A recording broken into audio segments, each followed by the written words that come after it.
Estás escuchando Milenio 3 por Ayuca Nanica. Buenas noches, amigos. La noticia saltaba a mitad de la semana y se reproducía incluso en portadas de los más prestigiosos medios del mundo.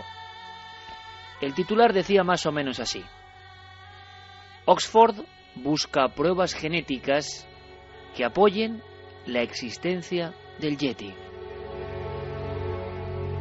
Cadena Ser. Hola a todos, mi nombre es David Zurdo y junto con Clara Tahoces, redactora jefe de la revista Más Allá, pues estaré en la alerta OVNI del 9 de junio, en las cercanías, prácticamente al lado del embalse del Pardo, que es un lugar muy cercano a Madrid y sin embargo muy aislado. Creo que será un lugar muy especial para esta alerta. Soy Alejandro López Andrada y el día 9 de junio estaré en Minas del Soldado, Villanueva del Duque, Córdoba. En las Minas del Soldado es un enclave mágico donde ya en los años 70 hubo algunos avistamientos de ovnis y han ocurrido más de un caso de tipo paranormal. Soy Santiago Vázquez. El próximo 9 de junio estaré personalmente en el pantano, en el embalse de la Jarosa, en la Sierra de Madrid. Será una noche apasionante, disfrutaremos pues de una aventura radiofónica, también sociológica. En definitiva, pasaremos una muy buena noche. Me llamo Roberto Palencia, vamos a estar el próximo 9 de junio, el sábado por la noche, en el Alto de Rosales, en Medina Comar. Llevaremos el telescopio, esperemos que haga buena noche, para poder ver las estrellas y, bueno, si surge algún fenómeno de estos inexplicables, pues poder contárselo al programa. Hola, soy Ignacio Garzón. Voy a estar en el norte de la provincia de Huelva, en las inmediaciones de la Peña de Alájar, donde tuvo su hábitat Arias Montano, que es una zona bastante interesante y bueno, con una visibilidad bastante buena para que podamos ver el cielo con claridad. Pues sí, los míticos Medina Zahara, para nosotros ya compañeros del misterio, y que han sido una gente muy valiente. 33 años dándole al rock y recorriendo España, y con la gallardía, con los bemoles, de contar lo que les ha pasado a cuarto milenio y a milenio 3. Nuestro homenaje, sois muy grandes, sois también parte de la música de este programa, y a partir de ahora más que nunca. Medina Zahara, necesito respirar. Además es que a mí me emociona particularmente. Hemos escuchado mucho a Medina Zahara, y a Triana y tantos clásicos, pero los Medina Zahara siguen ahí. Y bueno, uno de sus componentes, varios de sus componentes, pero uno de ellos nos contaba la semana pasada ese encuentro impresionante yendo ya hacia Zafra, provincia de Badajoz, y que gente de su prestigio dentro de su mundillo, gente que no tiene que contar nada, que le puede pasar factura en el mal sentido, porque hay mucho ignorante por ahí, ¿no? Al revés, que diga, oye, hemos visto esto, y como seguidores del programa ahí lo contamos, y puede ser importante por lo que está ocurriendo. Eso a mí hace que me quite el sombrero, sinceramente, ante la gente de ley que todavía sigue, auténticos currantes del rock, auténtica gente buena, auténticos artistas. Medina Zahara, y con su música, con sus acordes, con un auténtico himno como este, que en el fondo es lo que vamos a hacer. ¿Qué van a hacer los vigilantes del cielo? Pues respirar, porque necesitamos ser libres. Necesitamos sentirnos libres como el viento esa noche del 9J. Necesitamos romper ataduras. Necesitamos quitarnos la mochila de tantas cosas pesadas, de tanta crisis, y mirar a las estrellas. Necesitamos respirar. Libres como el viento. Habrá amigos vigilantes del cielo en toda España. Hablando de Andalucía, en Almería, ya no solo los puntos donde haya corresponsales, repito, vigilantes del cielo significa que una persona, 10, 20 o 100 va a estar eso, mirando a las estrellas, grupos que habéis hecho vosotros, grupos que recorren el mundo. Almería, en el Ejido, van a estar por supuesto con Alberto Cerezuela, pero habrá gente en el observatorio de Calar Alto, habrá gente en la playa de Adra, habrá gente en el Tagaré, en Cádiz, por ejemplo, en toda la sierra, en Punta Carnero, en Algeciras, menudo lugar, lugar, por cierto, de la aparición de una de estas sombras increíbles, en Chiclana de la Frontera, en Sanlúcar de Barrameda, en el Coto de Doñana, en el Cabo de la Plata, en la playa de los Bateles, otro lugar mítico con Conil de la Frontera, un encuentro en el año 89, en la playa de Rota, en Camposoto, en fin, en un montón de sitios. En Córdoba, por ejemplo, para que notéis, tendréis amigos en Cabra, en el Parque Natural de la Sierra Subbética, en la Trasierra, en el Cerro de la Virgen de la Estrella, en Villar del Río, en el embalse de Sierra Bollera, en el Cercado del Cristo, en el Pedroche, en Córdoba, en Granada, en el Llano de la Perdiz, parece que se va a acumular muchísima gente, en el Mirador de Rubite, En toda Sierra Nevada hay puntos de gente observando el cielo, en la Fuente del Hervidero en la Zubia, en Cumbres Verdes también, en Huelva, por ejemplo, en Minas de Río Tinto, en el Portil, en la ermita de Santa Brígida, en Galaroza, en el Portil de Punta Umbría, hemos dicho, en la Sierra de Aracena, diferentes puntos importantes con mucha gente dispuesta a asombrarse con esos cielos. Algunos de los cielos más hermosos de Europa los podemos ver en nuestro país. En el santuario de la Virgen de la Cabeza habrá gente, muy simbólico también, en Andújar, en el paraje de la Cañada de las Azadillas, en La Pandera, en Jaén, en los llanos de Palomares, en Despeñaperros, en diferentes puntos de esas curvas míticas, ¿verdad? En el Cerro del Cabezo, en Lopera, en Jaén, en la ermita de la Virgen Blanca, en el cerro en plena capital, en Los Villares, lugar de otros sucesos realmente inquietantes. Toda la geografía, yo me estoy dando cuenta, todos los lugares de misterio van a tener un testigo, de cualquier edad, de cualquier profesión, con la situación económica que tenga, que no lo sabemos, buena, mala, mediana, da igual. Esa noche todos somos uno, todos miramos al cielo el 9 de junio. ¿No es hermoso? Oye, no importa de dónde vienes, a dónde vas, qué es lo que pasa contigo, cuál es tu pasado, qué es lo que piensas incluso de los ovnis, del mundo, si eres de izquierdas, de derechas, del Real Madrid o del Barça, nos da exactamente igual.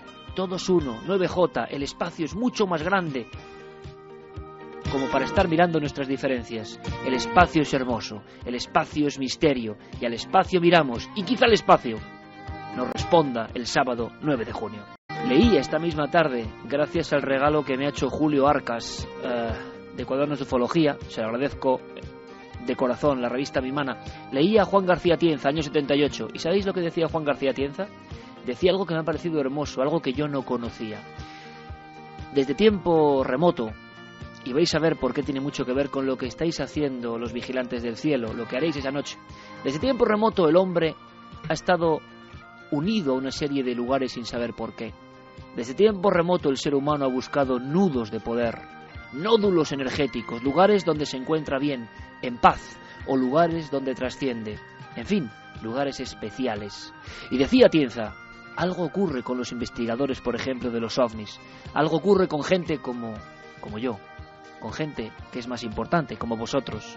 Los investigadores del tema ovni, sabiéndolo o sin saber, caramba, están volviendo a los mismos lugares, están preguntándose por el misterio en los mismos lugares, están andando el camino de los viejos maestros hacia los mismos lugares, están con la libreta, la cámara y la mirada en el cielo en los mismos lugares. Y decía Tienza, ¿no será todo esto de los ovnis el mismo fenómeno iniciático, la misma raíz?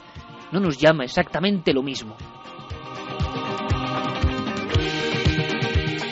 Pues la gente, público, vosotros, los queridos amigos de Milenio, parece que sí lo entienden y que sabiéndolo o sin saber están esparciéndose buscando los lugares míticos. Algunos han elegido un sitio por su orografía, por el cielo, y no saben que allí, precisamente allí, en algún momento alguien se encontró con el misterio muy de cerca. ¿Y no es fantástico que esa iniciación del fenómeno ovni, esa conexión entre el fenómeno y lo sagrado, nos sigue impulsando en pleno siglo XXI? En Málaga habrá gente en el Torcal de Antequera, en Ronda, en todos los montes de Málaga, en Torre del Mar, en Benalmádena, en la playa del Peñón del Cuervo, en La Moroma, en Puerto del Viento. Si digo algún nombre mal, me tenéis que perdonar porque no conozco toda España, por desgracia, ya me gustaría a mí. En Sevilla habrá gente en Gerena, en Coria del Río, en Montequinto, en Palomares del Río, en Gelbes, en Aznalcóllar, en el Viso del Alcor, en todo el Aljarafe, en los Pinales de Aznalcázar.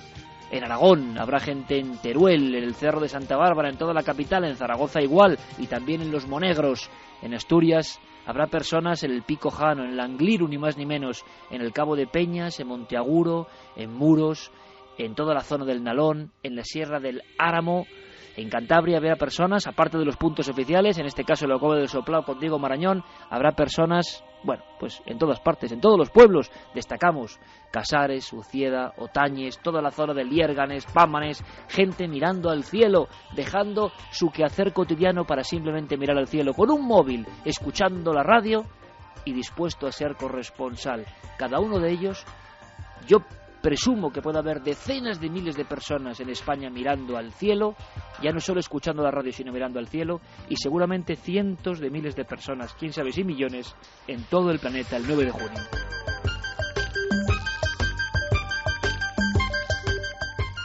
Y es una mínima parte de lo que estamos recibiendo en Castilla-La Mancha, en Ciudad Real. En la Atalaya habrá personas, en Alcázar de San Juan, en el Castillo de Peñarroya, en el Volcán de la Posadilla, esto es Valverde, en Ciudad Real, en todas las capitales de provincia de toda España, por supuesto. En Cuenca habrá personas, en Horcajada de la Torre, en Cañizares o, por ejemplo, en el misterioso Castillo de Uclés.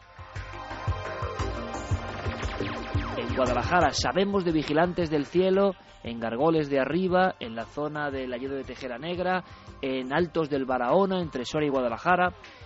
En Toledo habrá personas en Las Herencias, en el Valle del Tietar, todo Toledo capital, desde luego. Ayer estuvimos en una zona, en un cigarral perteneciente a Casa Adolfo, donde nuestro compañero Luis Rodríguez Bausá ha instalado ahí el epicentro de Alerta OVNI 2012. Ayer estuvimos Carmen y yo allí, y de verdad, qué paz, qué lugar. Me quedé muy impresionado. He leído mucho a Gregorio Marañón, y Gregorio Marañón hablaba de la paz de los cigarrales, observando a Toledo en esa quietud de siglos. Bueno, pues, sentí lo mismo. Qué fortuna los que vayáis a Toledo, de verdad. En el Monte de las Cruces, en Toledo, que no sé cuál es exactamente, también habrá personas. Montes de toda España. En Ávila, en diferentes pueblos, y en la capital. En Burgos, también en la capital, y en la Sierra de la Demanda, diferentes puntos. En la capital, en León, por supuesto, y en Magad de Cepeda. En Palencia habrá diferentes grupos, los más numerosos en la zona de Soto del Cerrato.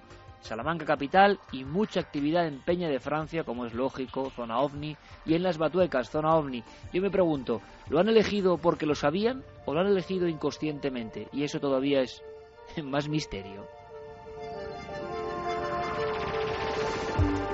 En la ermita de Ontanares, en Segovia, en la zona de Riaza, habrá gente. También en el Pico de Urbión, en Soria, uno de los elementos míticos de la España mágica. En Valladolid, en Montalegre de Campos, e incluso cerca del repetidor de la cadena SER en Valladolid, en pleno Valle del Esgueva. En Zamora, en la Sierra de la Culebra, lugar del lobo mítico, habrá personas, y también cerca del lago de Sanabria. Y así por toda España, lo que es Cataluña, Madrid, Ceuta y Melilla, toda la Comunidad Valenciana, Galicia, Extremadura, País Vasco, lo daremos la semana que viene porque es imposible. Así que la semana que viene, más lápiz y papel. De todas formas, Guillermo León en ikerjiménez.com, Guillermo León llevando todo el dossier. Ahí vais a tener no solo la lista de los corresponsales, de los lugares donde va a haber un corresponsal de la cadena SER, uno de nuestros compañeros, sino de dónde habrá vigilantes del cielo. Que tengáis un mapa completo para saber dónde habrá, en vuestra provincia, cercano a vosotros, un grupo de vigilantes del cielo. Ojalá haya muchas amistades y de verdad se forjen nuevas ganas de investigar, que eso es lo que motiva toda esta operación de Alerta OVNI. Y haya muchos niños, claro que sí, ¿por qué no? Aunque estemos esta tarde, muchos niños en esta alerta del 9J. Posiblemente ampliemos el horario. Solo os puedo decir que tenemos ya luz verde por parte de la cadena SER para, si ocurre algo, ampliar horario. O sea que puede ser una larga noche. ¿Queréis compartirla con nosotros? Me cuentan que, por ejemplo, Ángel Briongos y la gente del Observatorio de Aragón han hecho buenas migas, y en Calatorao tendremos uno de los telescopios más potentes del mundo buscando cosas. Y, por supuesto, Almadén de la Plata, Sevilla, importantísimo, Miguel Gilarte, el Observatorio de Almadén de la Plata y el Observatorio Castillo de Borovia, en las faldas del Moncayo, dos observatorios que serán asesores, pero ojo, me dicen los compañeros de ambos lugares, Almadén de la Plata y Borovia, que podéis asistir, podéis acudir para seguir la alerta OVNI con ellos, tanto Miguel Gilarte en Almadén de la Plata como Alberto Jiménez en Borovia, Soria. ¿Han ocurrido cosas? ¿Han pasado cosas? Sí, las vamos a contar rápidamente porque luego tenemos zapping. Sigue habiendo casos. En Valladolid, Ángel del Pozo nos informa. Atención, atención, como diría Les. En Valladolid, luz roja observada esta semana de gran tamaño, potente, y diferentes testigos se lo han confirmado y veremos si podemos hablar con ellos, porque es uno de los últimos casos. Sobre Madrid, la semana pasada, también varias personas, incluso sobre diferentes barrios de la capital, observaban la presencia de objetos extraños. Nos preguntan muchas personas por las invitaciones. Pues bien, no hay muchas plazas para el tema de Valladolid, tengo que decirlo abiertamente. Es la cúpula del milenio, pleno corazón de Valladolid, junto al Pisuerga.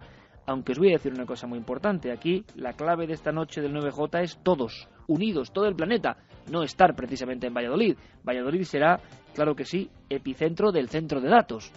Quien vaya allí va a vernos trabajar. Pero realmente el trabajo lo hacemos entre todos a nivel planetario.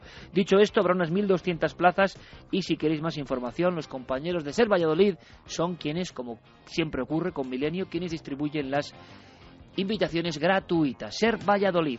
Con esto queda dicho, queda dado el boletín, el parte casi, de esa alerta OVNI 2012. Siguen los casos, claro que sí. Carlos Largo trae la última información. Noel Calero, compañero, cambiamos de música, lo hacemos escuchando a más compañeros, a más corresponsales, y nos metemos después, aunque sea para contaros en un flash, en un titular, algo que pasaba en Murcia el 16 de mayo, y que es espantoso, sinceramente, y que quizá tenga que ver con los fenómenos de la sombra o los fenómenos relacionados a los ovnis, quién sabe. Acaba de pasar y es nuestro compromiso, que escuchar a la persona que lo ha sufrido. 16 de mayo, en su propia casa. Pero eso viene ahora. Ahora escuchamos a más compañeros. Soy Semafont, desde Baleares. Tenemos previsto estar en el Mirador de Naforerada, entre Sóller y Valldemosa, en el municipio mallorquín de Dellà, puesto que es una de las zonas donde más avistamientos supuestamente se han visto en nuestras islas. Soy Pablo Torres. La noche del 9 de junio pues estaré con Francisco Minaya en el Cerro de los Ángeles de Madrid. Es un lugar que hemos elegido porque es el centro geográfico de España, un punto caliente de avistamientos de ovnis. Hola, un saludo a todos los milenarios, soy Carlos Ollés y el próximo día 9J estaremos en el pantano de la Loteta, una zona muy emblemática y especial, hasta muy cerca de la zona del Moncayo, un lugar mágico donde los haya. Pues soy Pepe Ortiz, soy corresponsal de la zona de Morón de la frontera utrera y nuestro punto de observación va a estar en el embalse Torre del Águila, que está situado a unos 4 kilómetros de Palmar de Troya y a unos 15 kilómetros de Utrera, por ser de los llamados calientes en términos ufológicos. Se ha dado mucha fenomenología ovni.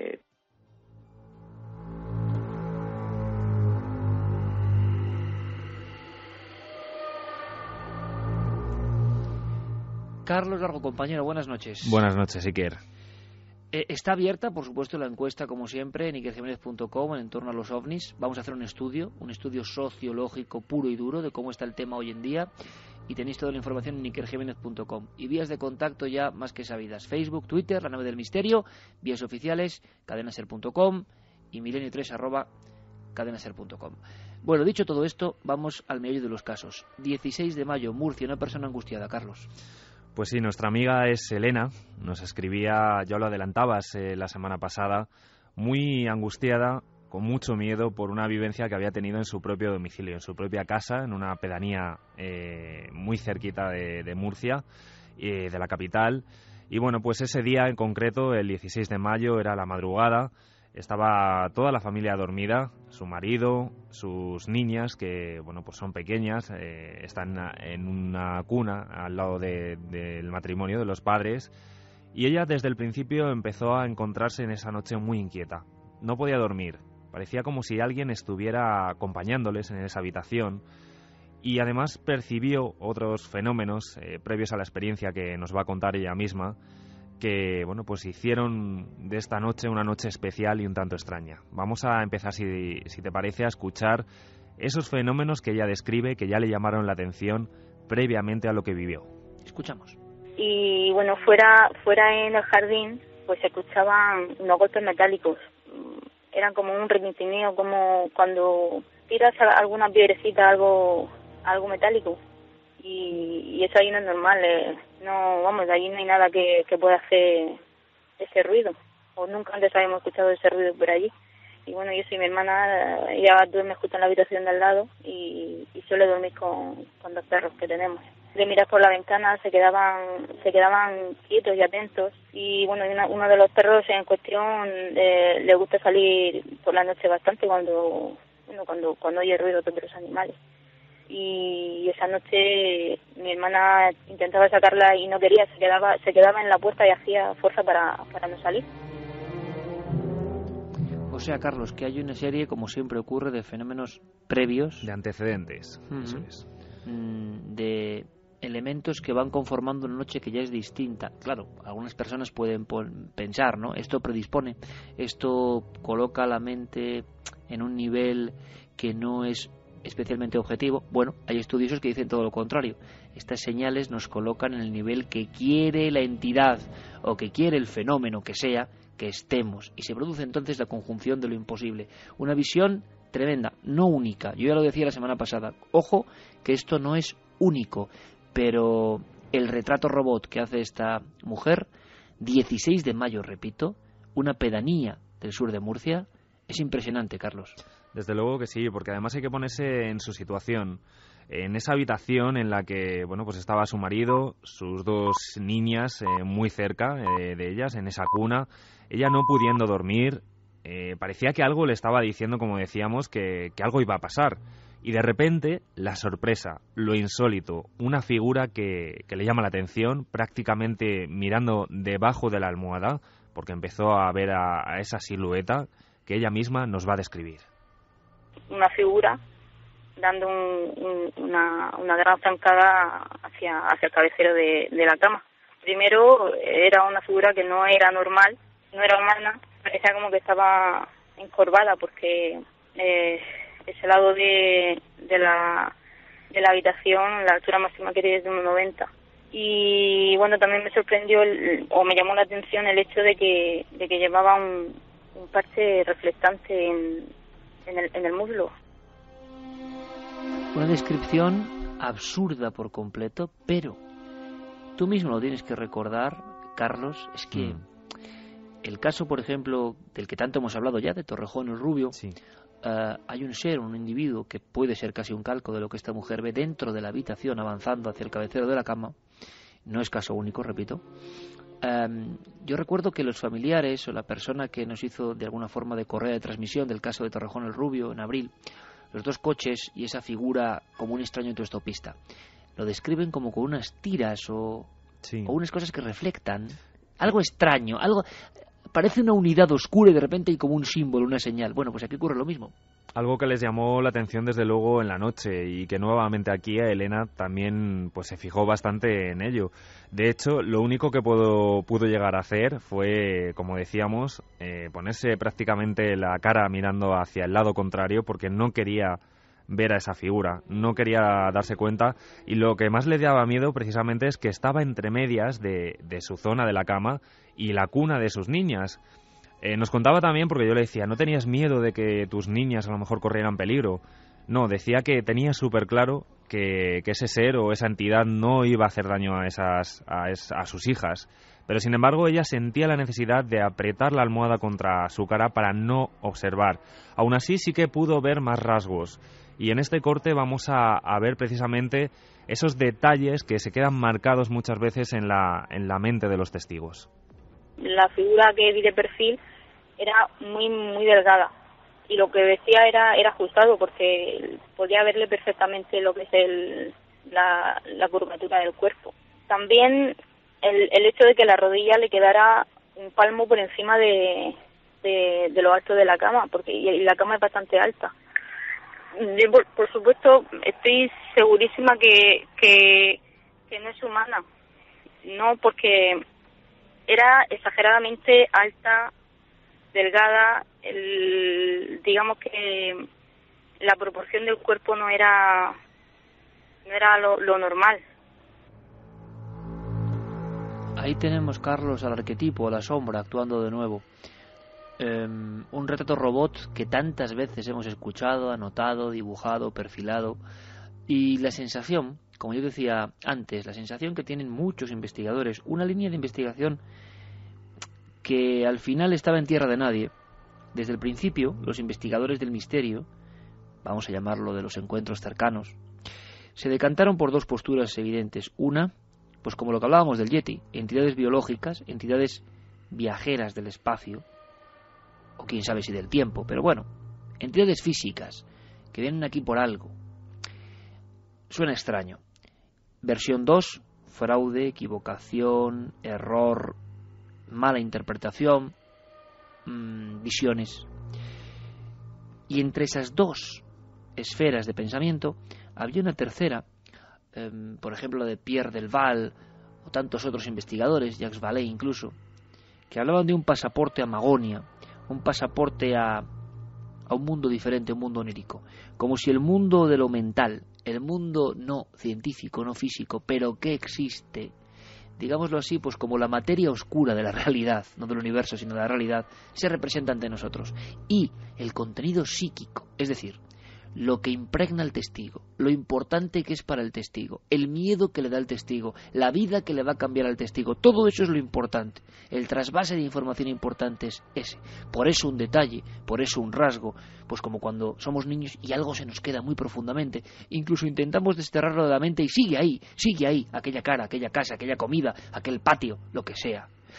La fuerza arquetípica, onírica, entre la verdad y la leyenda, entre el mito y lo físico, está jugando ahí. Por eso, muchas veces, estos encuentros, que son reales, como la vida misma, yo ya no quiero disimular, ni tengo por qué, son reales. Por supuesto, hay un porcentaje explicable. Hablo de los casos que sabemos que se transmite, que hasta el investigador sabe perfectamente que esa persona no miente. Pues esos casos tienen ese componente importantísimo que carga al testigo, carga con la sensación de un peso importante, la sensación de que ha sido visitado por algo incomprensible. Y no hay duda, como los miembros de Medina Zahara la semana pasada, cuando eso se cruza, es como un símbolo, como una señal, como algo que advierte, que tiene que ver con quien lo ve. Y todo eso se ve, y tú lo sabes, Carlos, por la última sobredosis de casos y de testigos. Da igual, todos tienen algo, esa especie como de desgarro, porque ellos saben y no saben cómo explicarlo, que han estado viendo el espejo quizá de otra realidad, que se representa muy de vez en cuando, y que puede ser muy absurda. Lo cuentan con esa absurdez, sin temor a que no se les crea, porque si alguien quiere inventarse algo, lo inventa para ser creído, no un tipo de esa estatura, con la cabeza bombada, que apenas cabe en la habitación y que tiene un parche. Además, Iker, el detalle de que todos los testigos lo viven con una crudeza, con un terror que luego les afecta a su vida diaria. Elena nos contaba que a día de hoy todavía no duerme bien. Por el día todo está normal, pero cuando llega la noche le entra el pánico, enciende las luces de la casa, no puede dormir con todas las luces apagadas e incluso, ahora que ya empieza el buen tiempo, cierra todas las ventanas, no puede tener las ventanas abiertas. Y lo único, fíjate, estaba escuchándote con esas teorías que hablabas sobre este tipo de experiencias. Elena también nos contaba el detalle de que ella se encontraba como un estado onírico precisamente, como un estado de somnolencia, y que lo único que le despertó y que hizo desaparecer esa visión, digamos, de este individuo que ella vivió de forma tan real y que, como tú has dicho, es real porque lo han contado muchos testigos, fue el llanto de su niña. Empezó a llorar y el marido de Elena rápidamente encendió la luz y aquello desapareció. Toda la sección que yo hago en Cuarto Milenio, Carlos, de Casos Límite, que está protagonizado por lo mismo. He elegido casos españoles y que a mí me impresionaron. ¿Por qué a nosotros nos impresiona? ¿Por qué tú, Carlos, cuando vas a uno de estos casos, hay algunos que calan muy hondo, que no sabes bien por qué? Un dibujo que de repente tiene un contenido psíquico. Un contenido que no es objetivo, no es ni mejor dibujo ni peor, no es ni más espectacular ni menos, tiene simplemente algo, un código visual que se te queda metido en las neuronas, que para ti es importante. Bueno, pues eso ocurre con las visiones arquetípicas, las visiones de algo que es muy clave y que va a ser clave. Lo importante es la reinterpretación para el testigo. Cosas absurdas, por eso gente totalmente lógica te cuenta cosas completamente ilógicas, sin ningún temor. Precisamente, uno de los puntos de Vigilantes del Cielo, y que lo sepan bien los compañeros, es Punta Carnero, en Algeciras. En Punta Carnero, un médico, el doctor Rivera, iba con su motocicleta, año 66, y sintió, en mitad del silencio del sopor de la tarde, Cádiz, una extraña sensación, como que alguien le estaba mirando la nuca. Y no le estaba mirando a nadie la nuca en ese momento, pero él sintió como esa alarma ya absolutamente atrofiada que quizás siendo otra especie o algo mucho más remoto teníamos en perfecta disposición. Es un estado de alerta, como contaba esta mujer en Murcia. Se giró y al otro lado enfrente había un ser de baja estatura, un ser embutido en un traje negro o en una piel negruzca, estaba de perfil, tenía el cráneo bombado, un mentón muy visible, una cara que parecía entre de anciano y de alguien que sufría. Y lentamente, a analizar el absurdo, fue pasando el pequeño camino del faro de Punta Carnero. Soledad absoluta. En todo ese momento parece que el tiempo y el espacio no tienen sentido, y aquellos segundos son horas para el testigo. Sin embargo, el testigo deja la moto y sale corriendo detrás del ser que se ha ido adentrando en el bosque, dando una especie de saltos. Es algo tan incomprensible que de pronto el testigo, el doctor, ni más ni menos ginecólogo Rivera, se da cuenta de repente de que está despertando de una especie de sueño, de sopor, pero aquel ser se está alejando, es real, le ha metido en su mundo por unos instantes. Y es entonces, Carlos, cuando llega el miedo. Muchas veces el testigo vive como con una especie de hipnosis, ese cruce con otra realidad, y es luego cuando llega el miedo, cuando ha sido testigo de algo que sabe que ha estado cerca de él, de su familia, de su entorno. En fin, seguiremos investigando. Es el último caso, Carlos, 16 de mayo, ¿no?, en Murcia. Sí, 16 de mayo, el último que hemos recibido. Pues queremos seguir recibiendo casos, queremos valientes como los compañeros, como Charlie Rivera, Carlos Rivera de Medina Zahara, queremos gente que no tiene miedo a contarnos que a veces la realidad se deforma. Quizá dentro de 1000 años, si existe el mundo, los científicos de ese tiempo sabrán, nos enseñen que el espacio se pliega, yo que sé, que las dimensiones entran en la nuestra y que de vez en cuando vemos algo. Pero es algo, y a mí es lo que me interesa, que no se olvida. Quien lo vive sabe que es su verdad. Le da igual que el científico le diga que no se puede tocar. Él lo ha visto y su vida ya no es igual. Y eso nos debe interesar. Ese fenómeno que cambia las vidas nos debe interesar y por eso lo perseguimos. Vámonos ahora con el zapping. Vámonos con el zapping, que hay mucha información.